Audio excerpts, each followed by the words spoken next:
Good afternoon all of you third B Com students. Welcome to our class marketing. మనం ఈరోజు మార్కెటింగ్లో last చాప్టర్కి సంబంధించిన questions చెప్పుకుంటున్నాము. వీటిలో ఒక చాలా ఇంపార్టెంట్ టాపిక్ ఒకటి ఉంది. ఆల్రెడీ లాస్ట్ చాప్టర్లో మనం అనుకున్నాము, ప్రోత్సాహనము అనే దాని గురించి డిస్కస్ చేసాము. దాన్నే ప్రమోషనల్ మిక్స్ అంటారని అది చెప్పుకోవడం జరిగింది.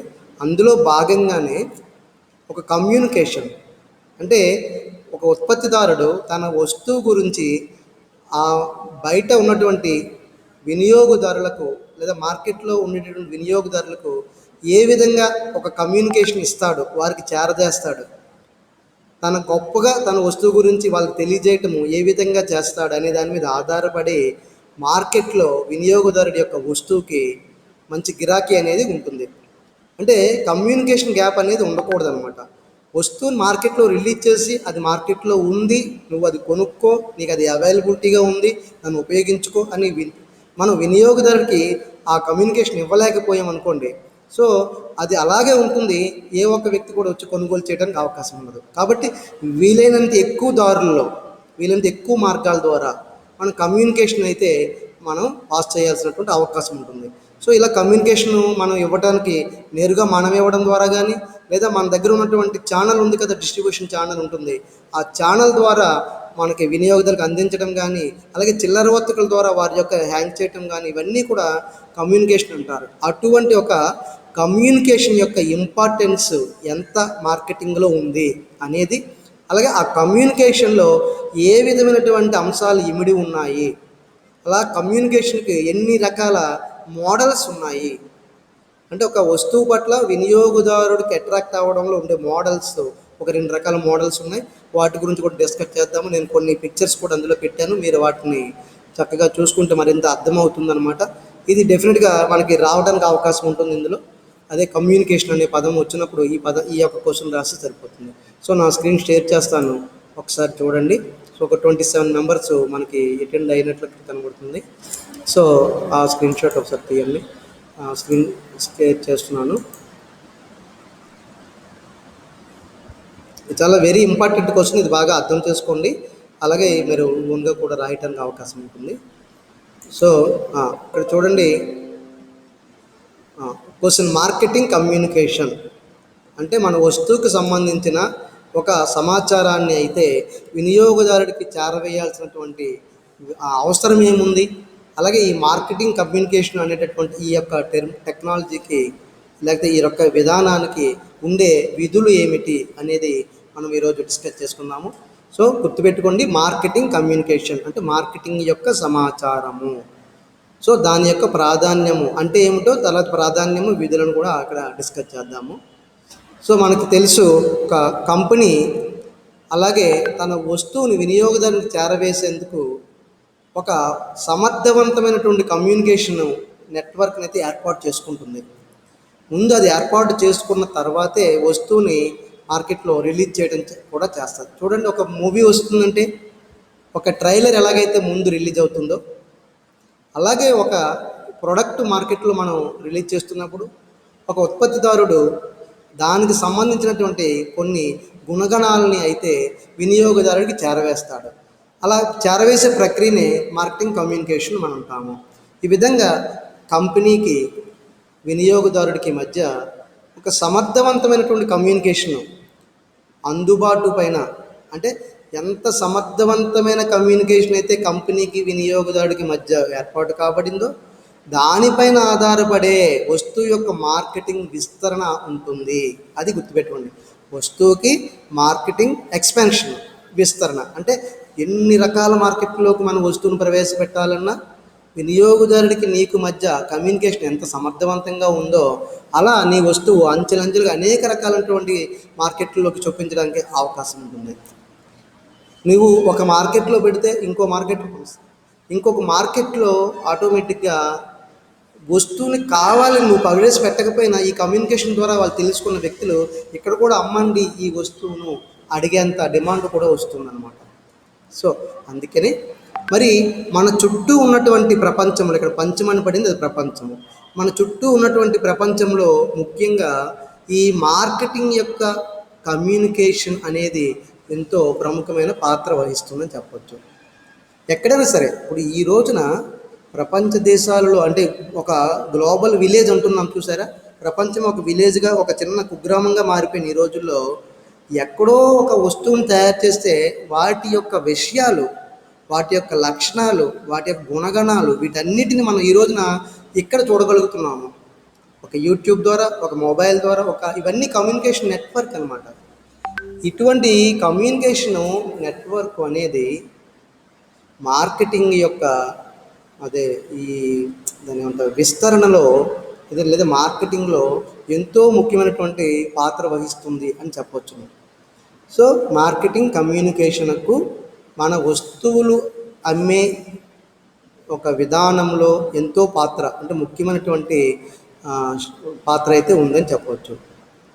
అలాగే కమ్యూనికేషన్ అనేది ఏంటంటే ఇక్కడ ఒక మార్కెటర్ యొక్క విధి. మార్కెటర్ అంటే అతడు అమ్మకందారుడు, ఉపవర్తకుడు కావచ్చు, లేదా ఉత్పత్తి చేసినటువంటి ఉత్పత్తిదారుడైనా కావచ్చు. కాబట్టి ఇక్కడ కమ్యూనికేషన్ అనేది ఒక మార్కెటర్ యొక్క విధిగా మనం చెప్పుకుంటాము. ఎందుకని తయారు చేసిన వ్యక్తి అతడు, అమ్ముతున్నటువంటి వ్యక్తి అతడు. కాబట్టి ఆ అమ్మే వస్తువుని మనం దాని యొక్క విషయాలని మనం దాని యొక్క స్వభావాన్ని ఇక్కడ వ్యక్తులకి తెలియజేయకపోతే మన యొక్క లక్ష్యం అయితే నెరవేరదు. కాబట్టి ఒక కమ్యూనికేషన్ యొక్క లక్ష్యం వినియోగదారుడికి ఏంటి చేరవేయాలి అంటే ఇక్కడ గమనించండి, ఇది ఒక 5 మార్కులు కూడా ఇవ్వచ్చు. ఏంటి కమ్యూనికేషన్ విధి ఏమిటి అంటే కమ్యూనికేషన్ ఏ ఏ పనులు చేయాలి అంటే ఫస్ట్ ఆఫ్ ఆల్ వినియోగదారుడికి కొన్ని విషయాలు తెలియజేసే లక్ష్యంతో కమ్యూనికేషన్ ఉంటుంది. అదేంటంటే సంస్థ యొక్క వస్తువు కానీ సేవలు కానీ వాటి యొక్క స్వభావాన్ని, అలాగే ఆ వస్తువుల యొక్క రకాలను లేదా సేవల యొక్క రకాలను కమ్యూనికేషన్ ద్వారా వినియోగదారులకి తెలియజేయాలి. అది కమ్యూనికేషన్ బాధ్యత. మరి ఏంటి వస్తువు ఎట్లా ఉంది, అలాగే సేవలు ఏ విధమైనవి, వాటి స్వభావం, nature of the goods, nature of the services, అలాగే కైండ్స్ రకాలు, ఆ యొక్క వస్తు సేవల స్వభావంలో ఎలాంటి రకాలు కలిగి ఉన్నాయి అవి, వీటిని కూడా మనం ఈ యొక్క కమ్యూనికేషన్ ద్వారా ఎక్స్ అనేటటువంటి ఒక ఉత్పత్తిదారుడి దగ్గర నుంచి ఏ అనేటటువంటి ఒక వినియోగదారుడికి తెలియజేయాల్సి ఉంటుంది. ఇది దాని యొక్క లక్ష్యము.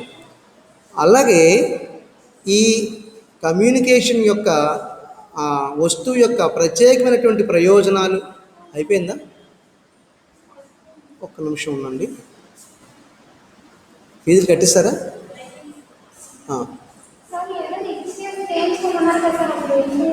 ఏంటమ్మా? చేసేస్తున్నారు ఆయన. అంటే ఫొటోస్ అది అడిగాను కదా మిమ్మల్ని. సో ఫొటోస్ అవి అవసరం లేదు, ఎందుకంటే లాస్ట్ టైం మీరు జాయిన్ అయినప్పుడు ఇచ్చారు కదా, ఆ ఫొటోస్తో చేసేస్తున్నారు. ఇక్కడ ఇంకా అవసరం లేదు, రిజిస్ట్రేషన్ వాళ్ళే చేసేస్తారు. డైరెక్ట్ ఆ ఎగ్జామ్ అయిపోయిన తర్వాత అదే ఆ రిజిస్ట్రేషన్ అయిపోయిన తర్వాత exam fee కట్టించుకోవచ్చు.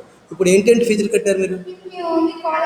College admission fee కట్టారు. ఓకే, సరిపోతుందండి. మళ్ళీ ఈ 2-3 రోజుల్లో మీకు నోటిఫికేషన్ మీకు చెప్తారు, అప్పుడు వచ్చి కడుదురు కానీ. ఓకేనా? జాగ్రత్తగా వెళ్ళండి అయితే. All the best. సంస్థ యొక్క వస్తు సేవల స్వభావము, వాటి రకాలు, అలాగే వాటి యొక్క ప్రత్యేకమైనటువంటి ప్రయోజనాలు, వాటి యొక్క ఉపయోగాలు, వాటికి ఉండే లక్షణాలు. ఇక్కడ వాటి అంటే వస్తువు కానీ సేవలు కానీ.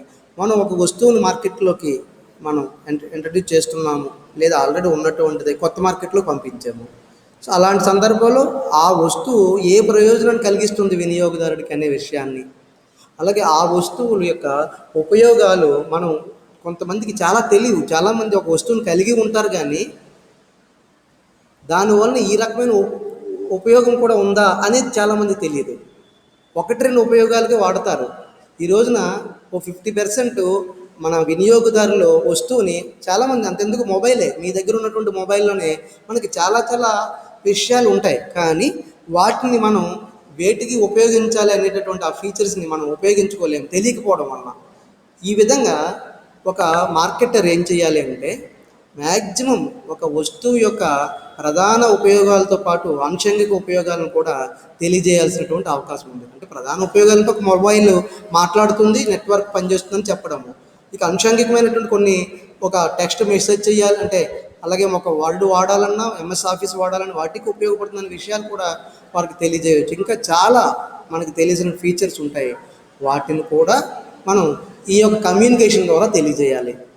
అలాగే లక్షణాలు, characteristics of the goods and characteristics of the services, వాటిని వాళ్ళకి చాలా చక్కగా విడమర్చి చెప్పడం కూడా కమ్యూనికేషన్ యొక్క ముఖ్యమైన విధి.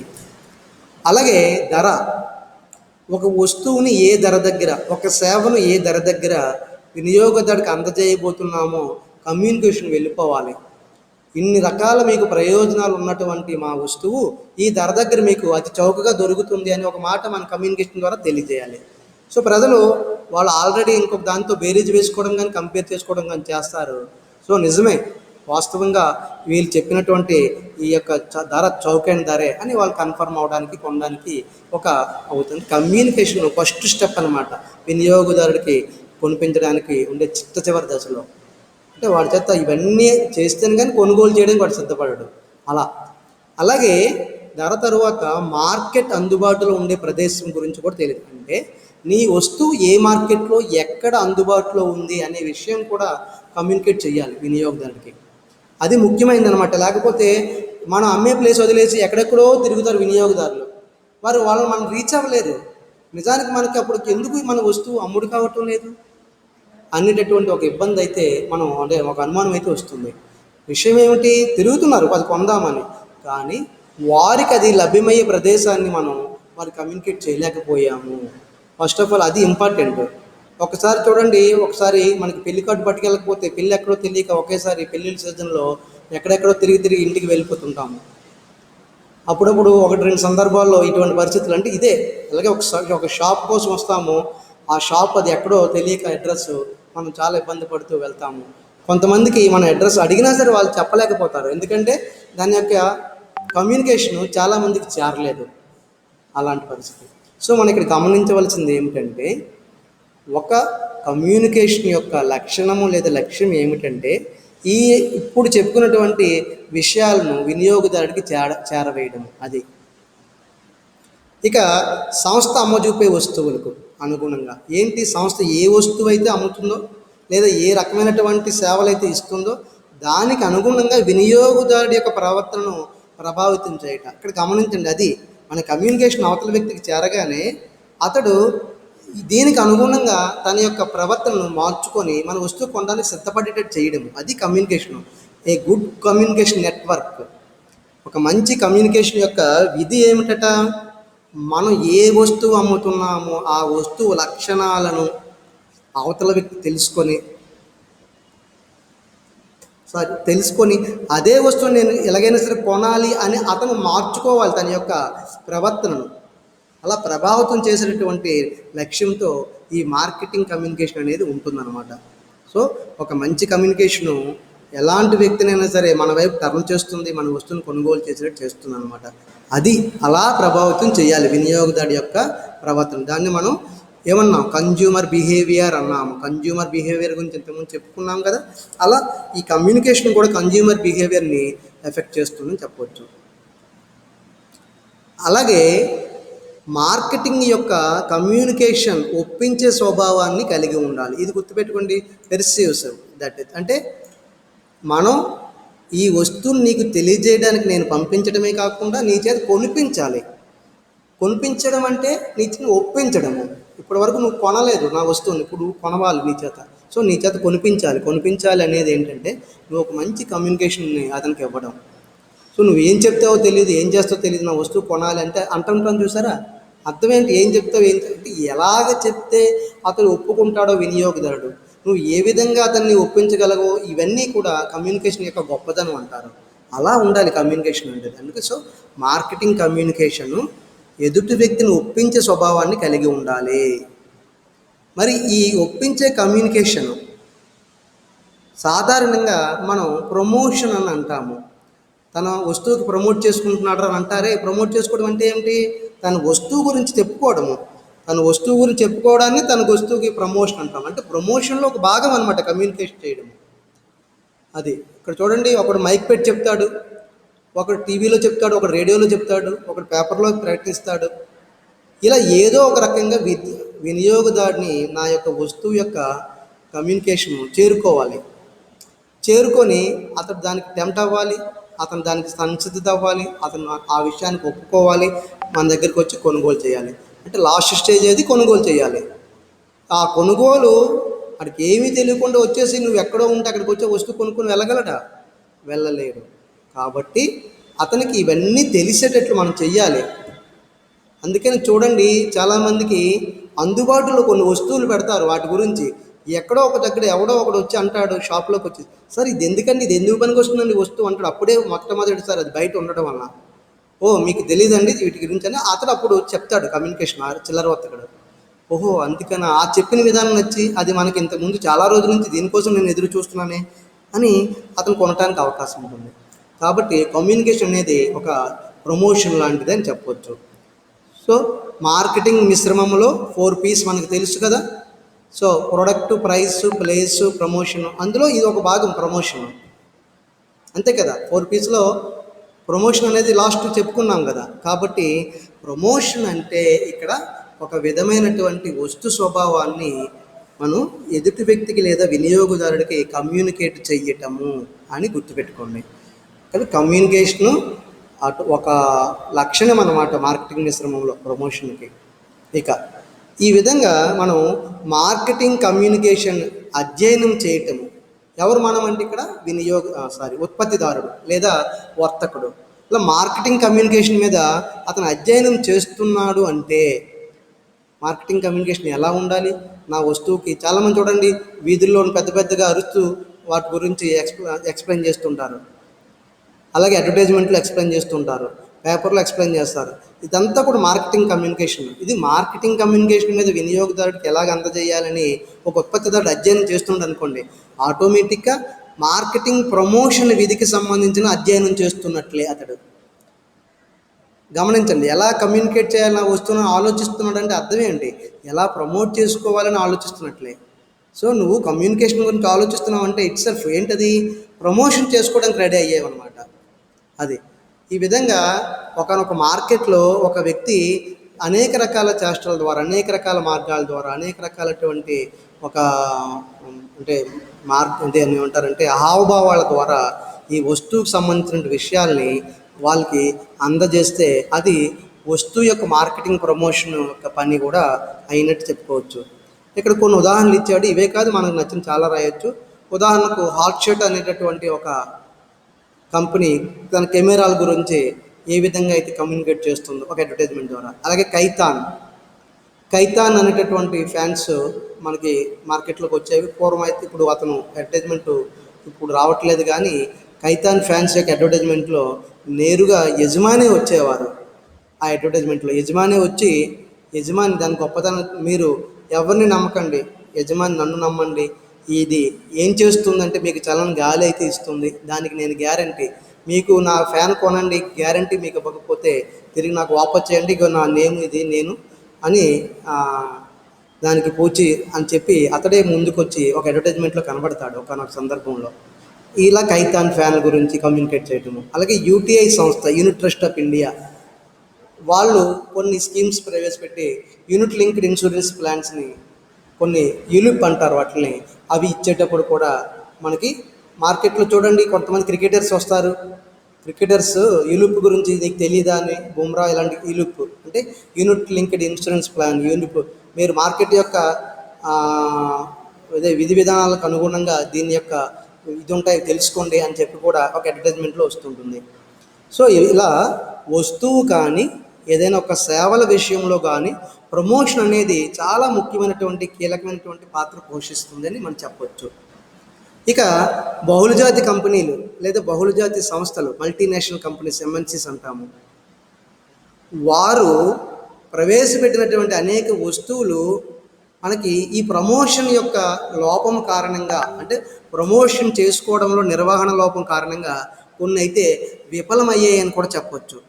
కొన్ని వస్తువులు మార్కెట్లో ఉన్నాయి, కానీ అది ప్రేక్షకులకి, వినియోగదారుడికి వాటి గురించి తెలియదు అన్నమాట. సో తెలియనటువంటి పరిస్థితుల్లో వినియోగదారుడు వాటిని కొనుగోలు చేయలేకపోతున్నాడు. సో ఎంతో ఖర్చు పెట్టి ఎంఎన్సీస్ లేదా బహుళజాతి కంపెనీలు వాళ్ళ యొక్క వస్తువుల్ని, సేవల్ని తయారు చేస్తూ ఉంటే వాటి యొక్క కమ్యూనికేషను సమర్థవంతంగా లేకపోవడం వలన వాటి యొక్క ప్రమోషను అంటే డబ్బులు ఉన్నాయి, ప్రమోషన్ ఉన్నది, కానీ ఆ ప్రమోషన్ సరిగా లేకపోవడం వలన వాళ్ళకి అంటే రీచ్ అవ్వట్లేదు వినియోగదారుడికి. అది ప్రమోషన్ చేసుకుంటే కానీ సరి అయిన పద్ధతిలో ప్రమోషన్ చేసుకోలేకపోవడం అది ఇక్కడ. దానివలన అంటే ప్రమోషన్ చేయటం లేదని కాదు, చేస్తారు, బాగా డబ్బులు ఉంటాయి, డబ్బులు పెడతారు, కానీ ఆ ప్రమోషన్ నిర్వహణ ఉంటుంది చూసారా, ఏది ప్రమోషన్ మేనేజ్మెంట్, అక్కడ లోపం ఉంటుంది. దానివలన ఆ యొక్క ప్రొడక్ట్ మార్కెట్లో విఫలమయ్యిందని చెప్పవచ్చును. కొన్ని పేర్లు మనకి చెప్పిన వెంటనే వాటికి అవి ఉన్నాయా అని అనిపిస్తుంది అనమాట. అవి ఉన్నాయా అంటే మనకు తెలియకపోవడం అనమాట. సో తెలియకపోయిందంటే దాన్ని కమ్యూనికేషన్ మన దాకా రాలేదన్నమాట. ఈ విధంగా మనం కొనలేకపోవడం కూడా అది. అలాగే మార్కెట్లో పెరుగుతున్న పోటీ. ఇక్కడ మార్కెట్లో పోటీ, మనలాంటి వస్తువే తయారు చేసే మరొక వ్యక్తి లేదా మరొక సంస్థ, మరొక పోటీదారు, ఇలా పోటీ వస్తువుని మార్కెట్లో ప్రవేశపెట్టడం వలన వినియోగదారుడు ముందుగా దాని గురించి తెలుసుకొని ఆ వస్తువుని వాడు కొనుగోలు చేసి ఎంపిక చేసుకుంటున్నాడు. సో మనం కాస్త వెనకబడి ఉండడం వలన, ఈ యొక్క ప్రమోషన్ చేసుకోవడంలో బాగా వెనకబడడం వలన మన పోటీదారుడి యొక్క వస్తువే ముందుగా వాళ్ళకి చేరింది, ఆ వస్తువుని వారు కొనుగోలు చేస్తున్నారు. సో వారికంటే ముందు మనమే ఇవ్వగలిగితే, వారికంటే ముందు మనమే మనం కమ్యూనికేట్ చేసుకోగలిగితే, వారికంటే ముందు మనమే ప్రమోట్ చేయగలిగితే డెఫినెట్గా మన వస్తువుకి వినియోగదారుడు ఎంపిక చేసుకునే అవకాశాన్ని కలిగించి ఉండేవాళ్ళము. అలాగే సరి అయినటువంటి లక్ష్యం కలిగిన వినియోగదారుల సమూహము. ఇక్కడ చూడండి, సరి అయినటువంటి లక్ష్యం కలిగిన వినియోగదారుల సమూహం. కొంతమంది వినియోగదారులు ఒక సమూహంగా సహకార సంస్థగా ఏర్పడతారు. ఏర్పడి వస్తువులకి వాటి యొక్క ఇన్ఫర్మేషన్ తీసుకొని వారు ఈ రకంగా ఇది చౌకైన వస్తువు, ఇది సరైన వస్తువు అని చెప్పి వారు ఇటువంటి వస్తువులు కొనుగోలు చేయడానికి అవకాశం ఉంది. కాబట్టి అలాంటి వాటిని కూడా మనం టార్గెట్ చేసుకోవాలి. మన లక్ష్యం ఏంటంటే వినియోగదారులు చేస్తే ఒక్కొక్క వస్తువు కాదు, ఒక్కసారిగా 100 వస్తువులు వాళ్ళు కొనుగోలు చేయడానికి అవకుండా, అంటే ఒక్కసారి మొత్తం అందులో ఉన్నటువంటి వినియోగదారుల సమూహంలో ఉన్నటువంటి అందరి వినియోగదారులకి ఒకే ఒక మాట ద్వారా కమ్యూనికేట్ చేసేవచ్చు. కాబట్టి సరైన లక్ష్యం కలిగినటువంటి వినియోగదారుల సమూహాన్ని మనం చేరుకోవాలి. అప్పుడు మార్కెటింగ్ కమ్యూనికేషను అక్కడ తప్పనిసరిగా మన యొక్క లక్ష్యం అన్నమాట. అలాగే ప్రమోషన్ యొక్క విధిని సమర్థవంతంగా ఏ విధంగా మనం చెయ్యొచ్చునో తెలుసుకోవటానికి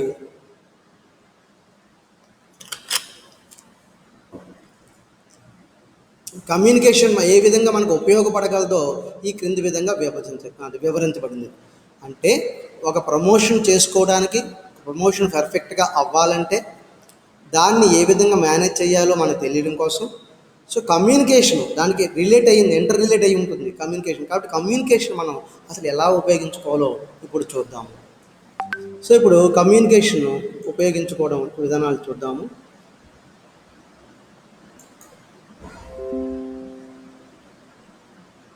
సో మార్కెటింగ్ కమ్యూనికేషన్ విధులు, ఇది జాగ్రత్తగా ఉండండి. ఇది మనకి 5 మార్క్స్ కూడా ఒక్కోసారి అర్థం చేసుకొని రావడానికి అవకాశం ఉంటుంది. సో మార్కెటింగ్ కమ్యూనికేషన్ యొక్క విధులు ఏమిటంటే వినిమయం ద్వారా ఏర్పడిన పరస్పర సంతృప్తి. ఏది వినిమయం ద్వారా ఏర్పడిన పరస్పర సంతృప్తి అంటే మనం ఒక వస్తువుని మన వినియోగదారుడికి అందజేసినప్పుడు మనం ఏంటి ఈ వస్తువు ఏ రకమైనటువంటి ప్రయోజనాన్ని ఇస్తుందో మనం చెప్తాము. ఆ రకమైనటువంటి ప్రయోజనము, ఆ రకమైన సంతృప్తి ఆ వస్తువును పొందినటువంటి ఆ వినియోగదారుడు మనకు చెప్తాడు. ఈ విధంగా పరస్పరము ఈ సంతృప్తి, సో అతనికి మంచి సంతృప్తి కలిగిందని మనం ఫీల్ అవుతాము. సో మనకి మంచి వస్తువు ఇచ్చాడని వినియోగదారుడు ఫీల్ అవుతాడు. ఈ విధంగా పరస్పర సంతృప్తి మార్కెటింగ్ యొక్క అంతిమ లక్ష్యం అవ్వాలి. సో నా వస్తువు అతను తీసుకున్నాడు, అతని దగ్గర డబ్బులు నేను తీసుకున్నాను. సో ఇరుపక్షాల వాళ్ళు కూడా ఈ వస్తువు వలన సంతృప్తి చెందటం అనేదే ఈ యొక్క మార్కెటింగ్ కమ్యూనికేషన్ యొక్క అంతిమ లక్ష్యం. అందువలన కొనుగోలుదారుడు ఏం చేస్తాడంటే వస్తువుని ఏ రకమైన ఉత్పత్తిదారుడి దగ్గర నుంచి స్వీకరిస్తున్నాడో గమనించి ఆ వస్తువును స్వీకరించే ప్రక్రియతో ఏ రకమైన కమ్యూనికేషన్ లింక్ అయి ఉందో అనేది మనం తెలుసుకొని దాని ద్వారా ఈ మార్పిడికి మనం ప్రోత్సహించాలి. ఉదాహరణకు చూడండి, ఒక వస్తువు ఉంటుంది, ఆ వస్తువుని అతను చాలాసార్లు చూస్తూ ఉన్నాడు. అలాగే ఒక వినియోగదారుడు ఒక వస్తువుని చాలాసార్లు చూస్తున్నాడు, అది ఎందుకు పనికి వస్తుందో తెలియదు. అలాగే ఒక అడ్వర్టైజ్మెంట్ కూడా ఒక వినియోగదారుడు వింటూ ఉన్నాడు, అది దేని గురించి ఇస్తున్నాడో తెలియదు. ఇక్కడ ఏమైంది, వాడు స్వీకరించిన లేదా చూసినటువంటి వస్తువు యొక్క కమ్యూనికేషను రెండిటికి సంబంధం ఏర్పడలేదు. అంటే ఆ రెండింటి మధ్య ఒక ఇంటర్లింకింగ్ అనేది ఏర్పడలేదు. చాలా రకాల మనం కమ్యూనికేషన్స్ చూస్తే అందులో ఏ వస్తువు గురించి చెప్తున్నాడో మనకు కమ్యూనికేట్ అవ్వదు. ఒక అడ్వర్టైజ్మెంట్ ఒక 10 సెకండ్లు చూసాం మనం. ఆ 10 సెకండ్లు చూసిన అందులో దేని గురించి అతను ఈ అడ్వర్టైజ్మెంట్లో చెప్పాడో మనకి కమ్యూనికేట్ అవ్వదు, ఒక్కోసారి అర్థం కాదు. సో మనకు తెలియదు. అలాగే మన వస్తువు ఒక దగ్గర చూసాము. సో ఈ వస్తువుని దేనికి వాడాలో మనకు తెలియదు. చాలాసార్లు అనుకుంటున్నాం ఈ వస్తువు ఒకవేళ ఎప్పుడైనా సరే ఈ వస్తువు ఆ కమ్యూనికేషన్ ఒక్కసారిగా మనకు అర్థమయ్యేటట్టు అప్పుడు ఓర్ని ఎన్ని రోజుల నుంచి మనం చాలాసార్లు వింటున్నానే, అలాగే వస్తువుని చాలాసార్లు చూస్తున్నానే, ఆ వింటున్న వస్తువు యొక్క గుణగణాలు ఈ వస్తువేనా అని అతడు ఇంటర్లింకింగ్ అవ్వలేదు. అంటే ఇక్కడ గమనించవలసింది ఏంటి అంటే ఒక వస్తువు యొక్క గుణగణాలు, వస్తువు కొనేటటువంటి లేదా ఒక దగ్గర ఉన్న దగ్గర మనకి రెండు కూడా ఇంటర్లింకింగ్ అయితే ఎక్కడైనా అప్పుడు వినియోగదారుడికి మనం డిమాండ్ పెంచుకునే అవకాశం ఉంటుంది. వినియోగదారు కొనుగోలు చేసి చాలామంది చూస్తూ ఉంటారు, పోతూ ఉంటారు. ఎందుకంటే అది దాన్ని ఎందుకు తయారు చేసాడో తెలియదు, అది ఎందుకు పనిచేస్తుందో తెలియదు. కారణం దాని యొక్క కమ్యూనికేషన్ వీడికి మైండ్లో రిజిస్టర్ కాలేదు. బట్ ఇంకోటి ఏదో రిజిస్టర్ అయింది అప్పుడప్పుడు. అందుకని మనం చూడగానే ఇన్నాళ్ళు బట్టి చూస్తున్నాను ఈ వస్తువు దీనికి ఉపయోగపడుతుందా అని ఒకసారి అంటుంటాం మనం. దాని అర్థం ఏంటంటే అప్పుడు ఇంటర్లింకింగ్ అయింది నీకు దానికి సంబంధించి. అది నెక్స్ట్, ప్రమోట్ చేయవలసినటువంటి వస్తువుకి ఆమోదం పొంది వినియోగదారుని యొక్క ప్రవర్తనలో మార్పుని, అంటే తీసుకొని రావలసిన మార్పు, అలాగే ఆ పైన ఆ ప్రమోషన్ విధి యొక్క లక్ష్యాలని ప్రేరేపిస్తుంది. ఇక్కడ గమనించండి, ఒక వస్తువుని మనం ఆమోదం పొందాలి అంటే నేను కొంటాను నీకేం పర్వాలేదు అనేటటువంటి ఆమోదం వినియోగదారు దగ్గర నుంచి రావాలి. అది అప్పుడు మనం ప్రమోట్ చేయవలసినటువంటి వస్తువుకి వినియోగదారు ప్రవర్తనలో మార్పు తీసుకురావాలి. ఆ మార్పు పైన మనం శ్రద్ధ పెట్టాలన్నమాట. అప్పుడే ప్రమోషన్ యొక్క విధి ఈ లక్ష్యాలను ప్రేరేపిస్తుంది.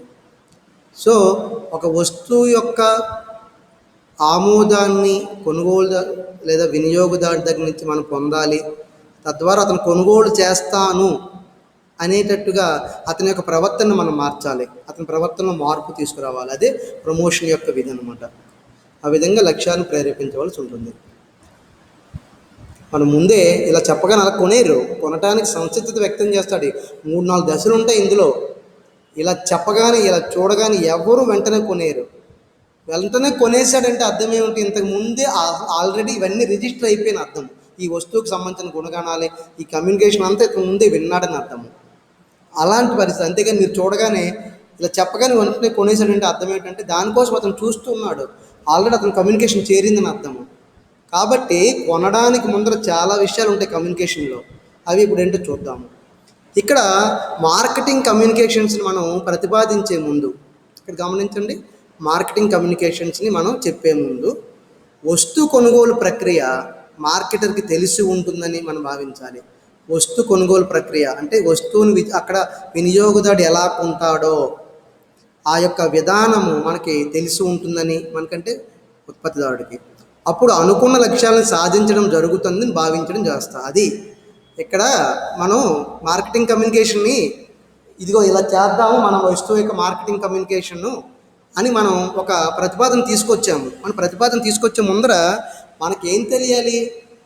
వస్తువుని కొనుగోలుదారుడు కొనుగోలు చేసే విధానం కూడా మనకు తెలియాలి. వాడు ఎక్కడికి వెళ్ళి కొంటాడు, వాడికి అందుబాటులో ఎక్కడున్నాయి, ఇలాంటి విషయాల మీద మనకు అవగాహన కలిగేక కానీ మనం చూడడానికి వీల్లేదు. అసలు పేపరే రాని ఒక ఊరు ఉంటుంది. ఒక పేపర్ అంటే ఏదో పేపర్ వస్తుంది, ఈ పేపర్ రాదు, ఎక్స్ అనే పేపర్ రాలేదు అనుకుంది ఒక ఊరిలో. అప్పుడు ఆ ఊరిలో ఉన్న వ్యక్తుల చేత మనం వస్తువు కొనిపిద్దామని వస్తువుని అక్కడ పంపించాము. షాపులో ఉంది, కానీ నువ్వు ఎక్స్ అనే పేపర్లో అడ్వర్టైజ్మెంట్ వేసావు. ఆ పేపర్ ఆ ఊరికే వెళ్ళదు, కమ్యూనికేషన్ వెళ్ళదు అక్కడ. దాని గురించి తెలియదు వాళ్ళకి. చూస్తారు, ఊరుకుంటారు, అంతే, కొనరు ఎవరు కూడా. సో ఈ విధంగా వాడు ఏ రకంగా కొంటాడు అనేది నీకు తెలిసి ఆ రకంగా నువ్వు కూడా ఆ ప్రక్రియని మైండ్లో పెట్టుకొని మార్కెటింగ్ కమ్యూనికేషన్ అందజేయాలి. నెక్స్ట్, కొనుగోలు ప్రక్రియ అనే భావనను అర్థం చేసుకోవటానికి సహాయం చేసేటటువంటి నమూనాలు అనేకం ఉన్నాయి. ఇక్కడ గమనించండి, పర్చేసింగ్ ప్రాసెస్ అనేది ఏ విధంగా జరుగుతుంది, వినియోగదారుడు ఎన్ని రకాలుగా తన మైండ్ సెట్ మార్చుకుంటూ తన యొక్క ప్రవర్తన మార్చుకుంటూ చివరికి వస్తువును కొంటాడు అనే ఆ కొనుగోలు ప్రక్రియ ఉంది చూసారా. దాన్ని అర్థం చేసుకోవడానికి మనకి కొంతమంది వ్యక్తులైతే కొన్ని మోడల్స్ ఇచ్చారు, దాన్ని నమూనాలు అంటాము. ఇప్పుడు చెప్పాను కదా మీకు, ఆల్రెడీ వస్తువుని చూడగానే ఒక వ్యక్తి కొనేసాడంటే ఈ ముందే అతను చాలా ఆలోచించాడు ఆ వస్తువు గురించి, ముందే అతనికి ఆ మైండ్లో ఒక విధానం అయితే ఉంది. అదే అనమాట. అందుకనే ఒక వ్యక్తి కొనడానికి ముందర కొన్ని తర్జన భర్జనలు జరుగుతాయి. అదే ఇక్కడ మోడల్స్గా చెప్పుకుంటాం. అందులో మనం మొదటి మోడల్ ఇక్కడ తప్పు పడింది చూడండి. ఇది ఏఐడిఏ, ఇక్కడ చుక్క ఉండదు, ఎయిడా అనుకోండి, ఏఐడిఏ. ఇది మొట్టమొదటిది ఒక నమూనా పేరు ఏఐడిఏ. ఈ పదం గుర్తుపెట్టుకోండి. ఏఐడిఏ అంటే దానికి ఒక ఎబ్రివేషన్స్ ఉన్నాయి వాటిని మీరు అక్కడ విడదీసి చెప్తాను మీకు. అలాగే రెండోది ప్రభావము యొక్క క్రమము, దట్ ఈస్ ఎఫెక్ట్ మోడల్ అంటారు దాన్ని ఏఐడిఏ మోడల్, ఇది ఎఫెక్ట్ మోడల్ అండి. రెండు మోడల్స్ ఉన్నాయర్రా మనకి. అంటే వినియోగదారుడు మన వస్తువు యొక్క కొనుగోలు కొందామనుకునే ముందర అతను ఎలాంటి సంఘర్షణకు గురి అవుతాడో అనేది ఈ రెండు చెప్తాయి మనకి. ఏంటది? ఏఐడిఏ ఒక నమూనా, అలాగే ప్రభావం యొక్క క్రమము అనే నమూనా, ఈ రెండు ఉంటాయి. ఈ రెండు మనకి 5 మార్కులకు రావడానికి కూడా అవకాశం ఉంటాయి. ఏఐడిఏ నమూనా, అలాగే ప్రభావం యొక్క క్రమము నమూనా, వీటి గురించి తెలియజేయండి అని అనుకోవచ్చు. సో 5 మార్క్స్కి అగైన్ ఇవి రావడానికి అవకాశం ఉంటుంది, అది కూడా దృష్టిలో పెట్టుకోండి. ఇప్పుడు ఈ నమూనా కొనుగోలు ప్రక్రియను మనం ఇక్కడ కమ్యూనికేషన్లో వెళ్ళిపోయింది. కమ్యూనికేషన్ ప్రతిపాదనకు మరీ అవగాహన చేసుకోవడానికి ఇవి సహాయపడతాయని గుర్తుపెట్టుకోండి. ఇప్పుడు ఇక్కడ నేను ఏఐడిఏ అంటే ఏమిటో ఒక్కసారి మీకు చెప్తాను చూడండి. ఏ అంటే అటెన్షన్, యాక్చువల్గా దాన్ని అవేర్నెస్ అంటారు. అంటే తెలుసుకుంటా, మీకు తెలియట అనమాట. వస్తువు మీద మీరు శ్రద్ధ పెట్టడం. ఫస్ట్ ఒక వస్తువు గురించి చూడగానే మీరు శ్రద్ధ పెడతారు, పదే పదిసార్లు చూస్తూ ఉంటారు, ఇలా తిప్పుతారు. ఒక షాప్కి వెళ్ళండి, ఇదేంటి వస్తువు కొత్తగా వచ్చింది అని దాని మీద శ్రద్ధ పెట్టి అలా ముందుకెళ్ళి మళ్ళీ ఒకసారి వెనక్కి వచ్చి ఒకసారి ఆ వస్తువుని పట్టుకొని చూసి అటు తిప్పి ఇటు తిప్పి శ్రద్ధగా గమనించి ఇదేమిటి, ఎందుకు పనికి వస్తుంది, ఏమిటి, అటెన్షన్ మనం మొత్తం ఆ వస్తువు మీద పెడతాము. అది దాన్నే వస్తువు యొక్క గుణగుణాలను మనం తెలుసుకోవడం అంటారు. అవేర్నెస్, దానికి సంబంధించిన పరిజ్ఞానాన్ని, అందుకే తెలియుట అంటారు. ఇక్కడ అంటే అటెన్షన్ కానీ అవేర్నెస్ కానీ గుర్తుపెట్టుకోండి. అవేర్నెస్ అనే పదాన్ని గుర్తుపెట్టుకోండి, ఓకేనా. మొట్టమొదటి నేను ఏం చేశాను, వస్తువు మీద శ్రద్ధ పెట్టాను, ఇదేదో బాగుందే అని, ఇదేమిటో తెలుసుకోవడానికి ట్రై చేశాను. సో అది అవేర్నెస్. తరువాత ఇక్కడ ఇంట్రెస్ట్. ఐ అంటే ఇంట్రెస్ట్, దాని మీద ఆసక్తి కలిగింది. ఇది భలేగా ఉంది, ఇది కొందామా, ఏంటిది, కొనుగోలు చేస్తే మనకి ఎలా ఉపయోగపడుతుంది, ఈ విధంగా మనం దాని పట్ల ఇంట్రెస్ట్ చూపిస్తాము. గమనించండి, కొనడానికి ముందర జరిగే మానసిక ప్రక్రియ ఇది. అలాగే మన మైండ్లో జరుగుతుంటే ఇవన్నీ వెంటనే మనం అయిపోయింది, ఇంట్రెస్ట్ చూపించాం. ఇప్పుడు మనకి దాని పట్ల నెమ్మదిగా మన యొక్క ప్రవర్తన మారుతుంది. ఎలా? డిజైర్, కోరిక అంటే దాని పట్ల మనము నెమ్మదిగా అది కావాలనేటటువంటి ఒక తలంపుని తెచ్చుకుంటున్నాము. ఇది వాడుదాము, దీన్ని మనం వినియోగించుకుందాము, దీన్ని తిందాము, ఇటువంటి ఒక కోరిక మనలో డెవలప్ అయింది. దట్ ఈజ్ డెవలప్మెంట్కి అర్థం ఏంటి? డిజైర్, కోరిక. ఏఐడి అయ్యింది కదా. ఇప్పుడు ఫైనల్గా మీరు ఏం చేస్తారు? డిసైడ్ అవుతారు. దట్ ఈజ్ రంగంలో దిగుతారు. ఆ వస్తువుని యజమాని దగ్గరికి ఇస్తారు. ఇది ఎంత అండి, దీన్ని నేను కొందాం అనుకుంటున్నాను, సో ఇది కావాలి నాకు, ఇది నేను అనుకున్నటువంటి దానికే పనిచేస్తుందా, ఇలా రకరకాల ప్రశ్నలు వేసి మనం చర్యకు ఉపక్రమిస్తాము. ఇక్కడ గమనించి అప్పుడు కొంటామన్నమాట. అది సో కొనుగోలు ప్రక్రియలో ఇన్ని పదాలు ఇమిడి ఉన్నాయి. ఏఐడిఏ అందరూ గుర్తుపెట్టుకున్నారా? ఏఐడిఏ. సో ఏ అంటే అవేర్నెస్, ఐ అంటే ఇంట్రెస్ట్, డి అంటే డిజైర్, ఏ అంటే యాక్షన్, ఓకేనా. ఎయిడ్, అలా గుర్తుపెట్టుకున్నాం. రైట్, ఎయిడ్ తెలుసు కదా. అది ఇప్పుడు ఏఐడిఏ ఇది ఇలా ఉంటుందరా చుక్కలతో. ఏఐడిఏ నమూనాని అనుసరించి ఒక మార్కెటరు అంటే ఉత్పత్తిదారుడు లేదా వర్తకుడు మొదట వినియోగదారుల దృష్టిని ఆకర్షిస్తాడు. వినియోగదారుడు అటెన్షన్ అయిపోతాడు ఒక్కసారిగా. అందుకని చూడండి, చిన్నపిల్లలకి పుస్తకం తీసి చదవరంటే వాళ్ళు చదవరు. ఒక కథల పుస్తకాలని ఎక్కడైనా పెట్టి మనం వాళ్ళు కనబెట్టేట్లు వాళ్ళు ఎక్కడెక్కడ తిరుగుతుంటారో అక్కడ ఒక పుస్తకాన్ని పెట్టమంటారు. ఆ పుస్తకాన్ని వాళ్ళు అలా చూస్తారు, ఒకసారి అలాగ వస్తారు, ఇదేంటో పుస్తకం అని ఒక పేజీ తిరిగేస్తారు, తర్వాత మళ్ళీ వెళ్ళిపోతారు, తర్వాత వస్తారు రెండో పేజీ తిరిగేస్తారు, మళ్ళీ చూస్తారు. మీరు చిన్నపిల్లలకి కానీ ఎవరికైనా చదివించాలంటే చెప్తున్నాను ఇది. తర్వాత మూడో పేజీ, అప్పుడు వాళ్ళకి 3-4 పేజీలు తిరగేస్తాక దాని మీద ఇంట్రెస్ట్ కలుగుతుంది. ఆహా, లోపల ఏవో ఉన్నాయి కథలు, చూద్దామని. అలాగే వస్తువును కూడా వినియోగదాడికి ఆవిడ వెళుతున్న మార్గంలో, తిరుగుతున్న ప్రదేశంలో అది కనిపెట్టేట్టు పెడతామన్నమాట. 1-10 సార్లు చెక్ చేస్తూ ఉంటాడు.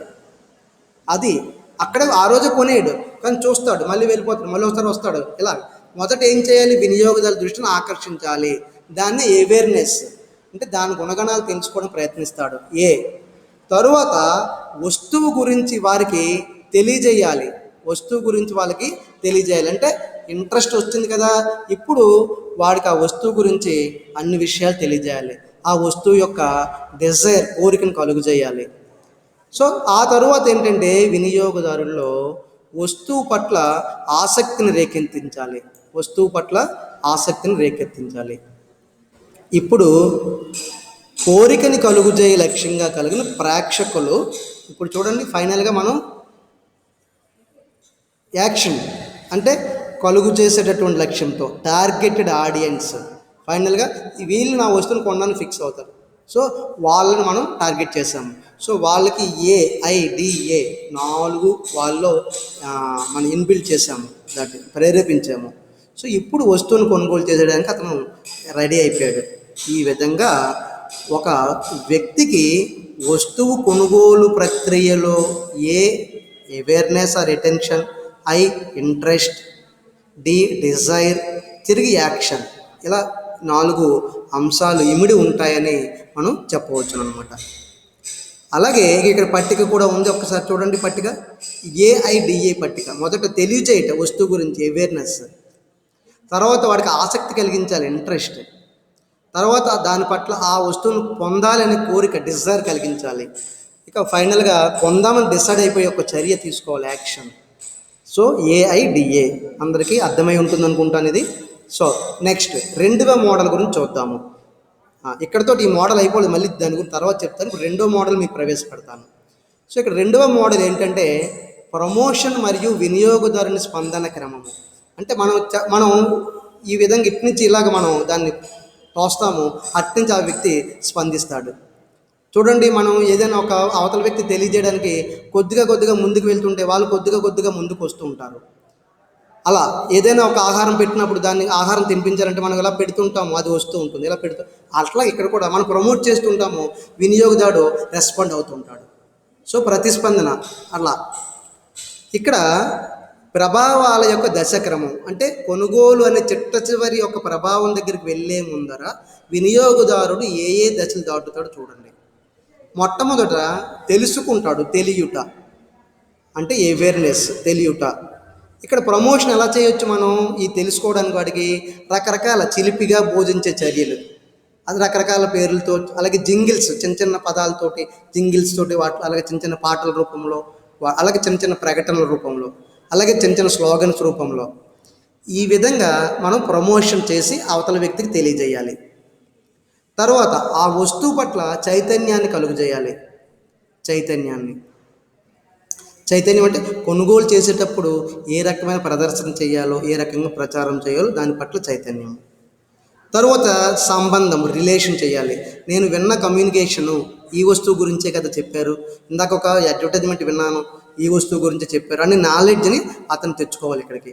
అంటే సమాచారాన్ని అందించే లేదా వర్ణనాత్మక ప్రకటనలు ఈ యొక్క వ్యక్తికి సంబంధం కలుగు చేయాలి.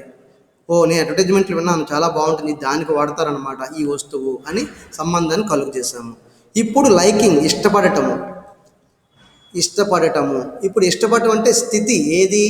దాని యొక్క గ్లామర్ విన్నపాల ప్రదర్శన, వస్తువు యొక్క గ్లామర్ విన్నపాల ప్రదర్శనలు, అలాగే ఆ వస్తువు యొక్క ప్రకటనలు, ఇమేజ్ ప్రకటనలు, అలాగే దానికి సంబంధించినటువంటి ఒక తులనాత్మక ప్రకటనలు చేసి అతనికి ఇష్టపడేటట్టు చేస్తాము, వస్తువును అతను ఇష్టపడతాడు. ఇప్పుడు చివరగా అంటే యోగ్యత ధృవీకరణ. ఈ వస్తువు ఇందుకోసమే పనిచేస్తుంది అని మనం సర్టిఫై చేస్తాము.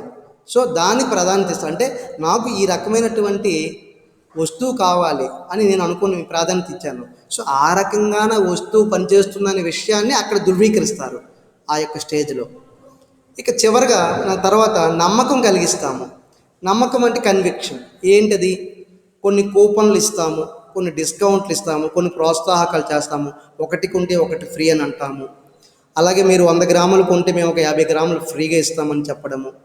అలాగే కొన్ని ఫ్రీ శాంపిల్స్ ఇవ్వటము. ఇవన్నీ ప్రోత్సాహకాలుగా మనం చెప్పవచ్చు. ఆ విధంగా అతనికి నమ్మకం కలుగుతుంది.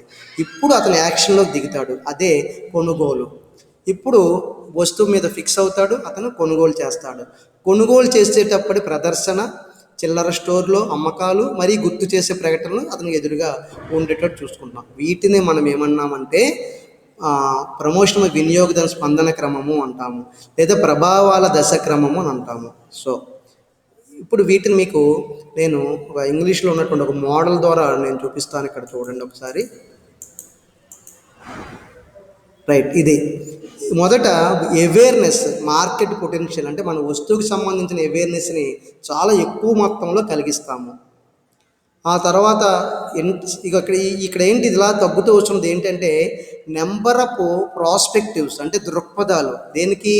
వినియోగదారుడు వస్తువు కొనడానికి అతని యొక్క మనసులో ఏర్పడే ఒక దృక్పథాలు అన్నమాట ఇవన్నీ కూడా.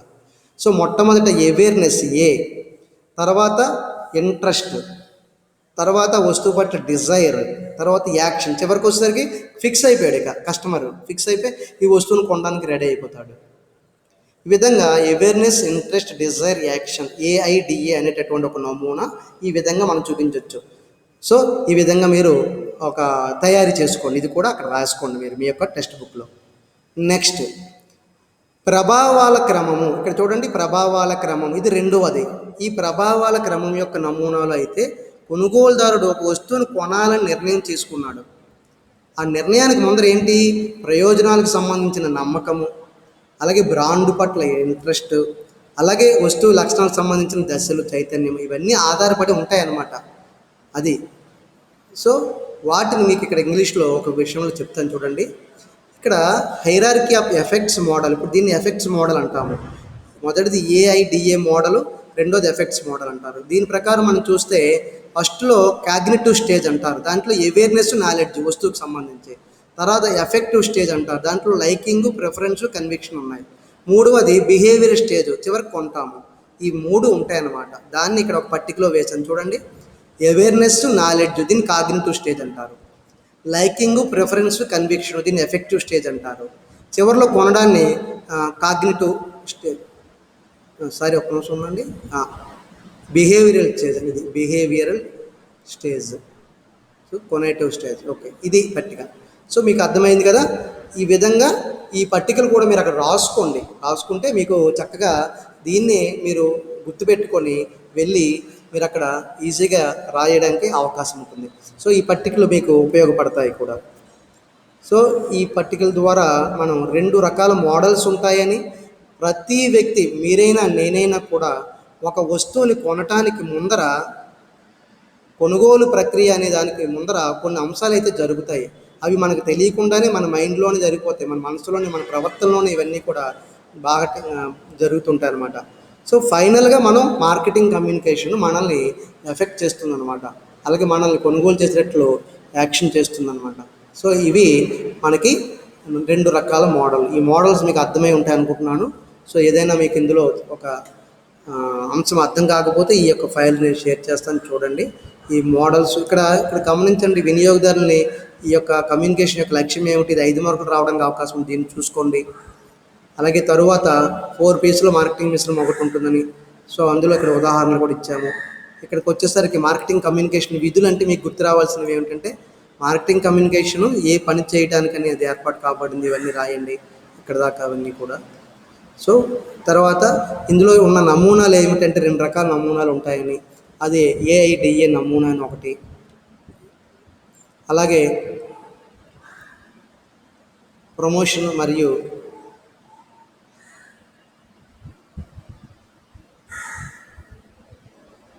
వినియోగదారుని రెస్పాన్స్, ఆ రకమైనటువంటి క్రమం.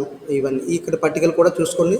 మీరు ఈ పట్టిక కూడా వేసుకుంటూ ఇంగ్లీష్లో నేను చూపించినటువంటి ఒక కోన్ ఆకారంలో ఉంది కదా, దాన్ని కూడా వేయండి. అంటే వినియోగదారుడు తన దృక్పథం పట్ల ఇక్కడ దీని అర్థం ఏమిటంటే ఏం లేదు, అది వినియోగదారుడు మార్కెట్లో ఒక వస్తువు గురించి తెలుసుకునే క్రమంలో చాలా రకాలైన ప్రయత్నాలు చేస్తాడు. అవేర్నెస్ ఎన్నిసార్లు చూస్తాడో తెలియదు, ఎన్నిసార్లు షాప్కి వెళ్తాడో తెలియదు, అది ఫిక్స్ చేయడానికి ముందర. అలా 1-2 సార్లు మనం అటు తిప్పి ఇటు తిప్పి చూడడానికి ఇక్కడ దానికి ఎక్కువ టైం పడుతుంది. తర్వాత దాని మీద ఇంట్రెస్ట్ కలగడం కొద్దిగా తక్కువ, దానికి డిజైర్ కలగడం కొద్దిగా తక్కువ. యాక్షన్లో దిగేసరికి ఇంకా ఫిక్స్ అయిపోతాం, ఇంకా వెళ్ళి కొనేద్దామని, అలా అనమాట. అందుకనే ఒక కోనికల్ ఫ్లాస్క్ లాగా ఇక్కడ ఏదో తిరగబడిన కోనికల్ ఫ్లాస్క్ ఉన్నట్టు ఇక్కడ ఉందన్నమాట. ఇలా కూడా మీరు వేసుకోవచ్చు.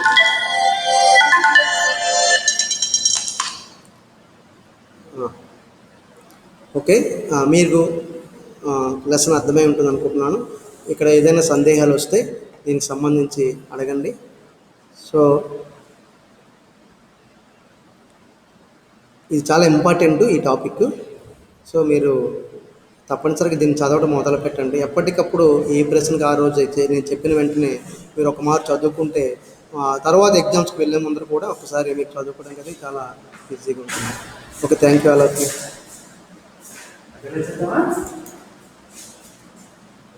వినోద్